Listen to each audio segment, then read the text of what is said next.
Welcoming more P1s, one laugh at a time. It's Chet Buchanan in the Morning Zoo on 98.5 KLUC. So it is my guess that we are going to refer to this segment this week with Jacob the Movie Guy as why Jacob hates 50 Shades Darker and why Kayla is going to somehow convince him that it's a good movie. Even though the entire planet... Jacob, just so you know... Yeah. My friend Angie, who I trust, and I love Angie. Angie has a little darker view of the world than most. She's aggressive. But I think Angie's the greatest. But Angie went to a screening at the same time as you and Kayla did.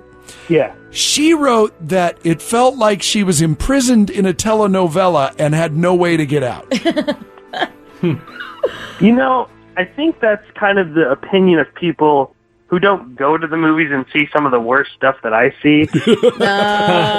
Like, I won't say that 50 Shades Darker is good, but it's definitely not the worst thing you could go and see in theaters right now. There's much worse out there. Okay, I felt very meh. Should we be shocked, though? I mean, in the literary world, those books aren't exactly winning any, what's a prize for books?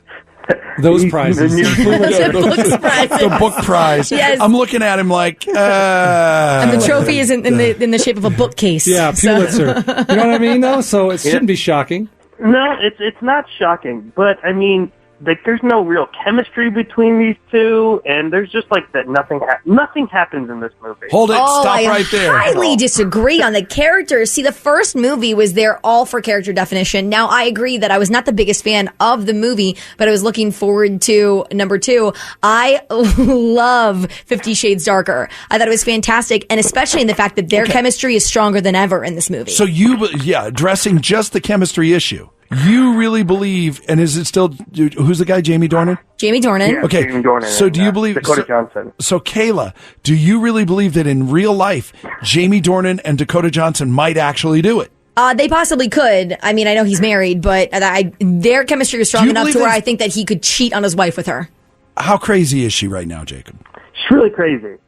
I guess I just don't understand the separation in that, because there was a moment where he becomes he won't let her, spoiler alert, she's not allowed to touch his chest, and there's a moment where they break down and it's a genuine like cry and like sob of like, why won't you let me touch you? And then he lets her. Okay.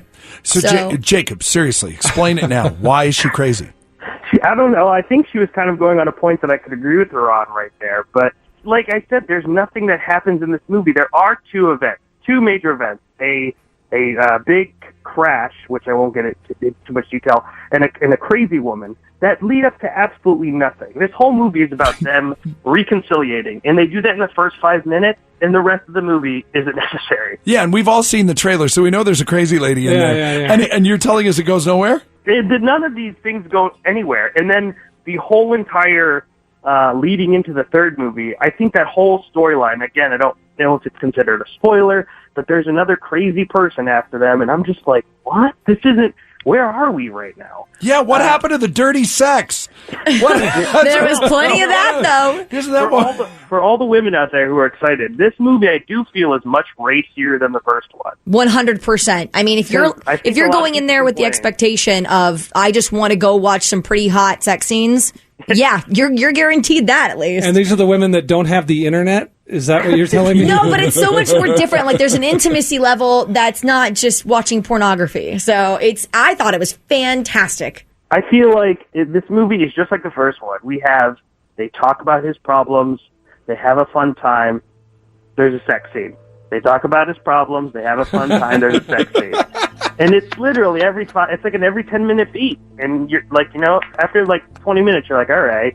Hey, you know what? I gotta be honest. It's just like my marriage, minus the sex scenes. Well, ladies and gentlemen, So, what do you give this one, Jacob? I'd give this 1.5 popcorns 1. Real quick, how many ball gags did you give it?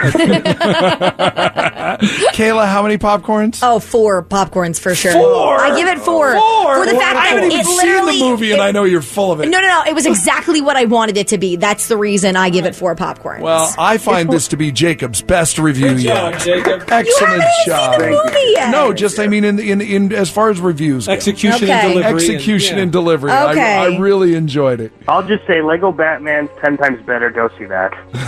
Gotcha. All right, buddy. Everybody, and by the way, everybody go to chasingcinema.com. You can see Jacob there and see his reviews in their fullest, complete form. And we'll talk to you next Friday. Thank you, guys. Have a good weekend. Come on, let's go home of Chet Buchanan and the Morning Zoo. 98.5 KLUC.